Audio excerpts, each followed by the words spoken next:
بسم الله الرحمن الرحيم.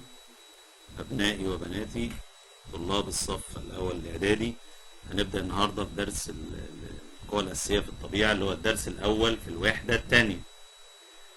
القوى الأساسية في الطبيعة، يعني إيه كلمة قوة؟ القوة هي مؤثر خارجي يغير أو يحاول تغيير حالة الجسم من السكون إلى الحركة. هي مؤثر خارجي يغير أو يحاول تغيير حالة الجسم من السكون إلى الحركة. مؤثر خارجي يغير أو يحاول. يعني إيه يغير؟ يعني لو الجسم كان ساكن مثلا فأنت غيرت حالته فحركته، يا إما الجسم كان متحرك فأنت وقفته، يبقى أنت دلوقتي غيرت حالة الجسم الساكن ده وخليته يتحرك، يا إما كان الجسم متحرك فأنت مسكته في إيدك وقفته. يبقى الجسم هنا اتبذل عليه قوة. القوة هي مؤثر خارجي يغير حالة الجسم من السكون إلى الحركة، أو العكس لو الجسم متحرك فحصل توقيف للجسم، يا إما بيحاول بس مش بيغير حالته. يعني مثلا لو أنت بتدفع حائط أو بتدفع دولاب وكانت القوة بتاعتك صغيرة فأنت مش قادر تحركه لكن بتبذل قوة، يبقى أنت هنا بتحاول تغير حالة الجسم بس القوة غير مناسبة. أو يحاول تغيير اتجاه الحركة، يعني أنت لو واقف قدام الجون مدافع أو مهاجم، لو أنت مثلا مدافع والكرة جاية داخلة الجون فأنت بتسبق الجون وترد الكرة لبره، يعني الكرة جاية كده وأنت بدماغك على طول هتقابل الكرة وترجعها أو هتمسكها حتى، يعني أو تسيب الجون هو اللي بيمسكها بإيديه. يبقى أنت هنا حاولت تغيير اتجاه الحركة لما رجعت الكرة ما تدخلش الجون. القوى الأساسية في الطبيعة 3 أنواع: قوة جاذبية، قوة كهرومغناطيسية، قوة نووية. القوة الجاذبية 3 حاجات دول هما الدرس بتاعنا، يعني ال3 حاجات دول هما الدرس بتاعنا: قوة الجاذبية، قوة كهرومغناطيسية، قوة نووية. القوة الجاذبية هندرسها لوحدها، والقوة الكهرومغناطيسية هندرسها لوحدها، وبعدين القوة النووية. القوة الجاذبية هي قوة جذب الأرض للأجسام. القوة الجاذبية الأرضية هي قوة جذب الأرض للأجسام.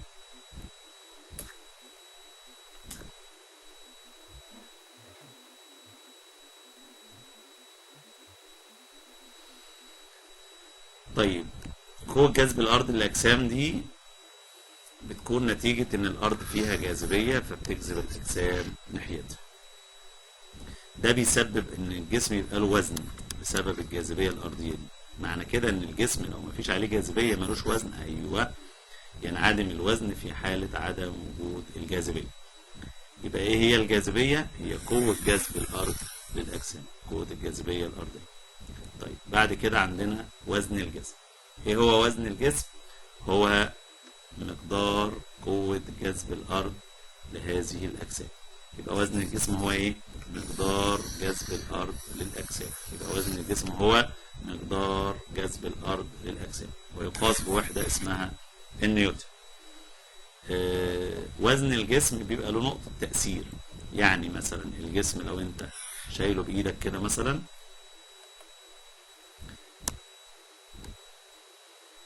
جايب حاجة وشايلها كده من النص كده، فأنت حطيت ايديك يعني الحاجة على ايديك زي خشبة او مسطرة، وحطيت ايديك تحتيها من النص بالظبط كده، او صباعين 2 من صباعك، فلقيت المسطرة اتزنت، يبقى النقطة دي اسمها مركز ثقل الجسم، اللي هو نقطة تأثير وزن الجسم.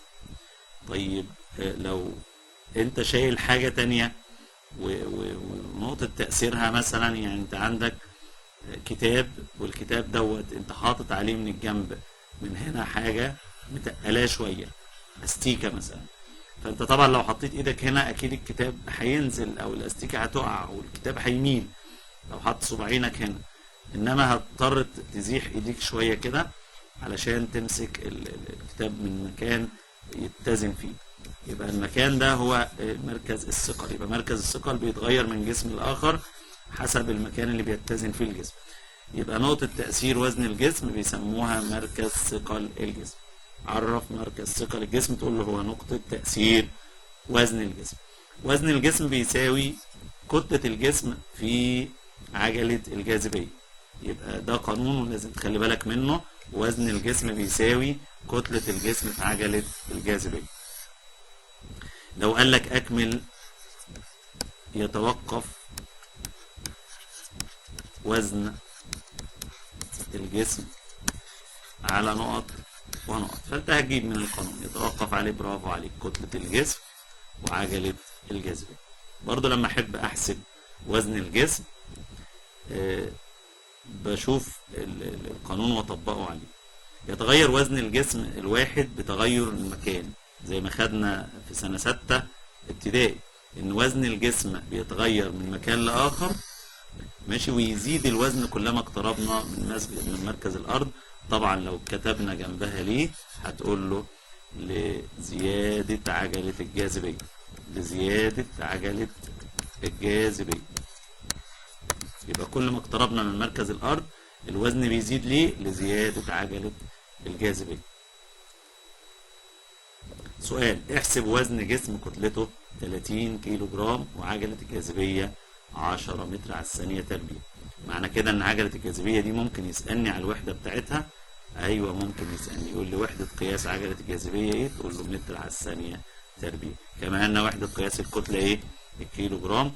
ووحدة قياس الوزن لسه قايلين من شوية النيوتن. تعال نشوف المسألة دي هنحلها ازاي. هو بيقول لي احسب مين؟ الوزن. يبقى انا هكتب الوزن بيساوي، أداء الوزن بيساوي الكتلة في عجلة الجاذبية. أدور على الكتلة 30 والعجلة 10، يبقى المسألة اتحلت بسرعة. 30 في 10 ب 300. بعد كده مسألة تانية بس احسب الكتلة. الكتلة بتاعة الجسم بتساوي ايه؟ بيقول لي احسب كتلة الجسم اللي وزنه 300 نيوتن وعجلة الجاذبية 10 متر على الثانية تربيع. طبعا انت القانون هنا مش هتحتاج الحل، مش هيبقى مباشر، انا لازم اعمل مثلث عشان اجيب الكتلة. طبعا الوزن هو اللي كان بيساوي الكتلة في عجلة الجاذبية. انا عايز مين؟ عايز الكتلة. يبقى انا هغطي الكتلة بعد ما اكتبها، هقول الكتلة وبعدين اغطيها كأنها مش موجودة، هيتفضل لي الوزن على عجلة الجاذبية. الوزن بكام؟ 300 على عجلة الجاذبية ب10، يبقى 30 كيلو جرام. تقول لي كيلو جرام ليه؟ برافو عليك، لأن وحدة قياس الكتلة 30 كيلو جرام. ثانيا قوى الكهرومغناطيسية. القوى الكهرومغناطيسية دي بتنشأ نتيجة مرور التيار الكهربي في سلك. مرور تيار كهربي في سلك يتولد حول السلك مجال مغناطيسي. نرجع بس تاني عشان اوضح لك حاجة. لو في سلك كهربي زي كده،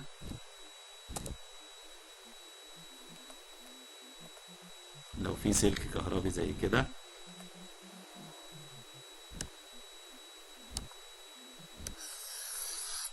الكهرباء ماشية في السلك ده، فبتلاقي حوالين السلك في مجال مغناطيسي. تحس بيه ازاي؟ ده اللي هنعمله دلوقتي في المغناطيس الكهربي اللي انت خدته في سنة 5 ابتدائي. يبقى القوى الكهرومغناطيسية بتنشأ نتيجة مرور تيار كهربي في سلك. عند مرور تيار كهربي في سلك يتولد حول السلك نقط. برافو عليك، يتولد حول السلك مجال مغناطيسي. ده سؤال أكمل في الامتحان. عند مرور تيار كهربي في سلك يتولد حول السلك مجال مغناطيسي. ولذلك يا شباب لما يبقى فيه أسلاك التيار العالي الكبيرة اللي زي دي، يعني مثلا ديت بتبقى أسلاك اللي موجودة في الصحراء، بتبقى متحملة على أعمدة بالشكل ده. الأعمدة الكبيرة دي بيبقى عليها أسلاك ماشية شايلة التيار ونقلاه من بلد لبلد. الكهرباء بتبقى في السلك ده كبيرة جدا جدا. لو أنت ماشي هنا ممكن تتكهرب رغم إنك أنت بعيد عن الأسلاك، لكن بما إن السلك ده ماشي فيه كهرباء عالية فبيبقى المغناطيس اللي طالع منه مغناطيس عالي ممكن يجذبك ليه وتتكهرب. عشان كده بتلاقي يفط على الأعمدة مكتوب عليها ممنوع الاقتراب. احترم اليافطة أحسن لك. يبقى دلوقتي عند مرور تيار كهربي في سلك بيتولد حول السلك مجال مغناطيسي. ناخد تطبيقات على الكلام ده. أول حاجة التطبيق اللي عندنا إن إحنا نعمل مغناطيس كهربي. تركيب المغناطيس الكهربي بمنتهى السهولة. عبارة عن مسمار أو قضيب من الحديد المطاوع اللي هو بدل المسمار ده. يعني ممكن أجيب أي حديد مش لازم مسمار، أي سلك حديد، سيخ حديد، المهم تكون حاجة بالشكل ده أو ساق زي كده، بنسميها قضيب من الحديد المطاوع. قضيب من الحديد المطاوع. طبعا المطاوع بيبقى أحسن شوية من الحديد الصلب لأنه بيركز المغناطيسية اللي طالعة من السلك. يعني السلك ده لو طالع مغناطيس منه في جميع الجهات، المسمار بتاع الحديد المطاوع بيسحب المغناطيسية كويس أكتر من الحديد الصلب. فبقول مسمار من الحديد المطاوع أو قضيب من الحديد المطاوع ملفوف حواليه سلك من نحاس معزول. يبقى ملف من سلك نحاس معزول. ممكن تعمل التجربة دي في البيت سهلة جدا. هتجيب مسمار عادي بس مسمار مطاوعي، يعني مسمار من اللي بيتني، مش مسمار الأبيض، لا مسمار من اللي بيتني، اسمه مسمار مطاوع أو حديد مطاوع. وهتلف حواليه حتة سلكة. هتجيب سلك مثلا طوله وليكن 30 سنتي، وتبدأ تلفه على المسمار بالشكل ده، وتسيب طرف من الناحية دي مكشوف وتسيب طرف من الناحية دي مكشوف وتلمسه مع البطارية. وتجيب برادة حديد وتقربها من هنا كده، هتبص تلاقي برادة الحديد بتتجمع حوالين القضيب. معنى كده ان القضيب بقى مغناطيس كهربي. مغناطيس كهربي ليه؟ لانه بياخد الكهرباء من البطارية يحولها الى طاقة مغناطيسية، الى طاقة ايه؟ مغناطيسية. وبما ان المغناطيس ده شغال بالكهرباء يبقى اسمه المغناطيس الكهربي. تعالى نقول تاني، المغناطيس الكهربي بيتركب من ايه؟ بيتكون من ملف مصنوع من سلك نحاس. يتكون من ملف مصنوع من سلك نحاس معزول يحيط بالقضيب. اهو هذا الملف يا شباب، اهو ده الملف موجود حوالين قضيب من الحديد المطاوع اهو، خلاص، ومتصل ببطارية. يبقى البطارية دي برضو اساسية علشان تدي كهرباء للملف. ده اسمه المغناطيس الكهربي. بيجي في الامتحان العملي يقول لك ما الجهاز الذي امامك وفيما يستخدم. هناخد استخدامه دلوقتي، لكن لو قال لك فيما، يعني ما الجهاز، تقول له المغناطيس الكهربي. تقول له ايه؟ المغناطيس الكهربي. طيب لو قال لك تركيبه، هتقول له ملف من 3 حاجات: ملف من سلك نحاسي معزول حوالين قضيب من الحديد المطاوع، وبعدين بطارية او مصدر كهرباء. ايه استخدامات المغناطيس الكهربي؟ يدخل المغناطيس الكهربي في عمل الأوناش الكهربية. الأوناش الكهربية، الأوناش الكهربية اللي هي بتشد الحاجات التقيلة من داخل مصنع، تخرجها. قطع الحديد الضخمة كده لو هي في قلب المصنع جوه، طبعا صعب ان احنا نشدها بايدينا او نشيلها نرفعها، فالونش بيسحبها بيخرجها بره بالمغناطيس الكهربي. الجرس الكهربي بيبقى بتاع البيت فيه مغناطيس كهربي برضه. يبقى يدخل المغناطيس الكهربي في تركيب عمل كل من الأوناش والجرس الكهربي. طيب المولدات الكهربائية ده تطبيق تاني برضو على القوى الكهرومغناطيسية، سواء كانت مولدات أو محركات. هذا المولد اللي عندنا ده بيحول الطاقة الميكانيكية إلى طاقة كهربائية، وده موجود في معظم البيوت بحيث إن هو يولد كهرباء. ممكن يكون قل دلوقتي، لكن في فترات لما كان في كهرباء بتقطع كتير فناس كتير اشترت مولد من ده علشان لما الكهرباء تقطع المولد يشتغل ويجيب كهرباء. بيشتغل بالحركة ويطلع كهرباء، يبقى بيحول الطاقة الميكانيكية إلى طاقة كهربية زي الدنيا. ممكن يجي في الامتحان يقول لك الدينامو يحول الطاقة نقط إلى الطاقة نقط. برافو عليك، من الميكانيكية إلى كهربية. بعد كده المحرك الكهربي. المحرك الكهربي اللي هو الموتور. المحرك الكهربي اللي هو ايه يا شباب؟ اللي هو الموتور. يبقى الموتور او المحرك الكهربي يحول الطاقة من كهربية، لان الموتور بتاع البيت بياخد الكهرباء ويديني حركة. في مثال عندنا في الغسالة، موتور الغسالة بياخد ايه؟ بياخد كهرباء بيطلع لي حركة عشان تقلب الملابس. الخلاط نفس الكلام، بياخد طاقة كهربائية ويحولها لطاقة حركية. والمروحة بتاخد طاقة حركية كهربية وتحولها إلى حركية. يبقى المحركات أو الموتور واسمه المحرك الكهربي. المحرك الكهربي يحول الطاقة الحركية الكهربية إلى حركية. ماشي الكلام؟ طيب كويس. كويس جدا. ده شكل الموتور الكهربي اللي احنا عارفينه. بعد كده القوى النووية. القوى النووية هي القوى المختزنة داخل النواة. نواة أي ذرة جواها طاقة. الطاقة دي بتبقى قوية جدا، بيستغلها العلماء في إنتاج قوى كبيرة تستخدم في الحروب، وتستخدم كذلك في السلم. إن شاء الله هتعرف الكلام ده كويس جدا في سنة ثالثة إعدادي. يبقى هي القوى النووية هي الطاقة المختزنة داخل النواة. القوى النووية دي تنقسم لاتنين: قوة نووية قوية وقوة نووية ضعيفة. ايه هي القوة النووية القوية؟ هي قوة مسؤولة عن ربط مكونات النواة. هي قوة نووية مسؤولة عن ربط مكونات النواة. يبقى عرف القوة النووية القوية، هتقول له هي القوة المسؤولة عن ربط مكونات النواة. بتستخدم في ايه؟ طبعا مكونات النواة فيها بروتونات ونيوترونات، في تنافر بين البروتونات وبعضها عشان البروتونات موجبة الشحنة زي ما انت عارف، ففي تنافر بينهم. القوة بقى اللي بتربط المكونات دي وتتغلب على التنافر عشان النواة مش بالساهل تنفجر في اي وقت اسمها قوة نووية قوية. يبقى ايه القوة المسؤولة عن ربط مكونات النواة؟ هتقول القوة النووية القوية. تستخدم في إنتاج الطاقة الكهربائية والأغراض العسكرية. يبقى القوة النووية القوية تستخدم في نقط ونقط، هتقول له إنتاج الطاقة الكهربائية وفي الأغراض العسكرية. ممكن يقول لك قوة تستخدم في إنتاج الطاقة الكهربائية، هتقول له القوة النووية القوية. قوة تستخدم في الأغراض العسكرية، هتقول له القوة النووية القوية.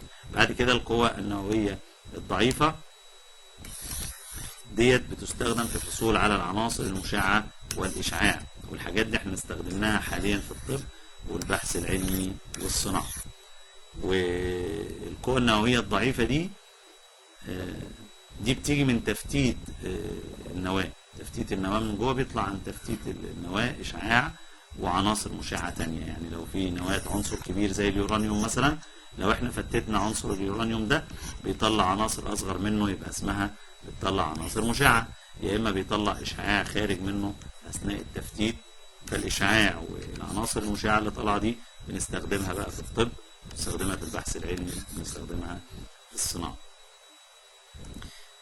مصر تهتم حاليا بإنتاج الكهرباء من القوة النووية. يبقى تهتم مصر حاليا بإنتاج الكهرباء منين يا شباب؟ من التفاعلات النووية. ممكن تقول التفاعلات النووية القوية، وممكن تقول من التفاعلات النووية وبس. يبقى أكمل ما يأتي: تهتم مصر حاليا بإنتاج الكهرباء من نقط، هتقول له من التفاعلات النووية. عايز أقول لك بقى على حاجة، لو في عندنا أسئلة ولا حاجة، يعني مثلا أكمل ما يأتي: تتوقف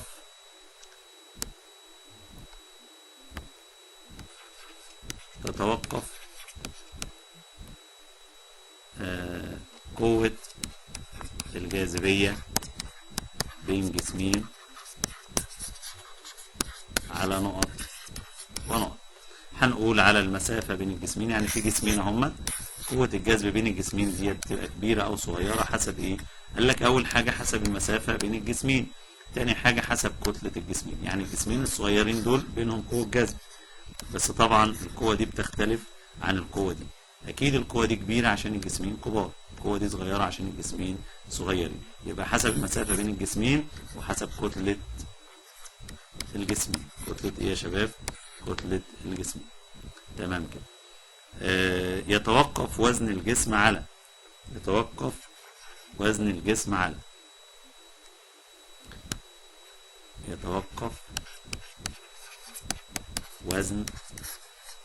الجسم على أول حاجة أكيد هجيبها من القانون بتاعه، مش الوزن بيساوي الكتلة في عجلة الجاذبية، يبقى تتوقف على الكتلة وعلى عجلة الجاذبية. تمام كده. السؤال اللي بعد كده: وحدة قياس الوزن. ايه؟ برافو عليك، النيوتن. تمام كده. السؤال اللي بعد كده: وحدة قياس الكتلة، هتبقى الكيلو جرام.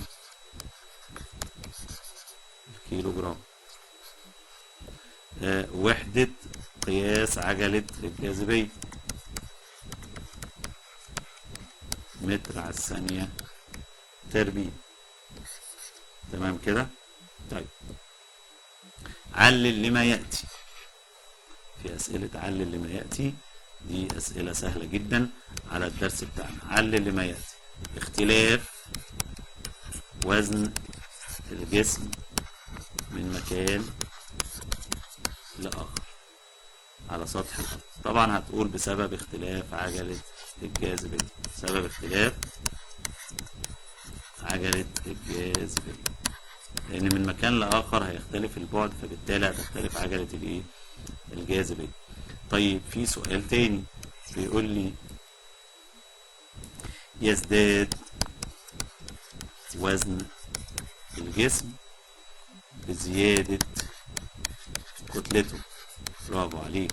حتى لو انت مش عارف العلاقة ديت هتقول من البديهي كده، مادام يزداد وزن الجسم بزيادة يبقى العلاقة دي علاقة، انا برافو عليك سامعك بتقولي لان العلاقة علاقة ايه؟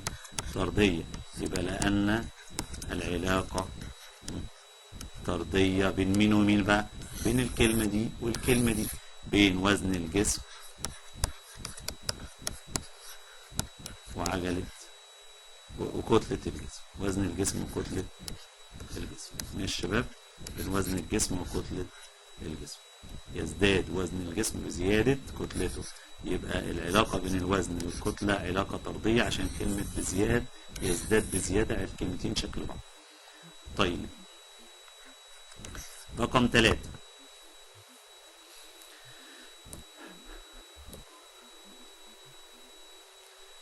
تختلف عجلة الجاذبية من مكان لآخر على سطح الأرض. ده سؤال جميل. ليه عجلة الجاذبية بتختلف من مكان لآخر على سطح الأرض؟ برافو عليك، بسبب اختلاف البعد عن مركز الأرض. سبب اختلاف البعد عن مركز الأرض. تمام كده؟ طيب لو قلت سؤال تاني جميل بيقول لي: يستخدم المغناطيس الكهربي في نقط. يستخدم المغناطيس الكهربي في نقط ونقط. لسه حللها معاك في الأوناش الكهربية والجرس الكهربي. الأوناش الكهربية والجرس الكهربي. تمام. سؤال تاني بيقول لي: نقط هي القوى المسؤولة عن ربط مكونات النواة. برافو عليك، القوى النووية القوية. النووية القوية، القوى النووية القوية. نقط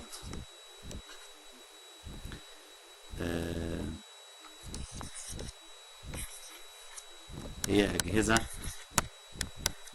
تحول الطاقة الحركية إلى كهربية. برافو عليك. مادام حركية كهربية كلنا عارفين المولدات الكهربية. المولدات الكهربية. برضو في سؤال تاني: نقط يحول الطاقة الكهربية إلى مغناطيسية. ده المغناطيس الكهربي، المغناطيس الكهربي. تمام كده؟ طيب لو قلت سؤال كمان: نقط يحول الطاقة، نقط يحول الطاقة الكهربية إلى حركية. برافو عليك، برافو عليك. الموتور أو المحرك الكهربي. تمام كده يا شباب؟ إن شاء الله هكمل معاكم أسئلة بعد كده. احتمال كبير الجزء اللي هو بتاع الكسور الذاتي ده يتلغي، فإن شاء الله احنا هنكتفي معاكم على اللي قلناه في درس النهارده، ونسأل الله عز وجل أن يبارك فيكم يا رب العالمين وفي سعيكم وعملكم.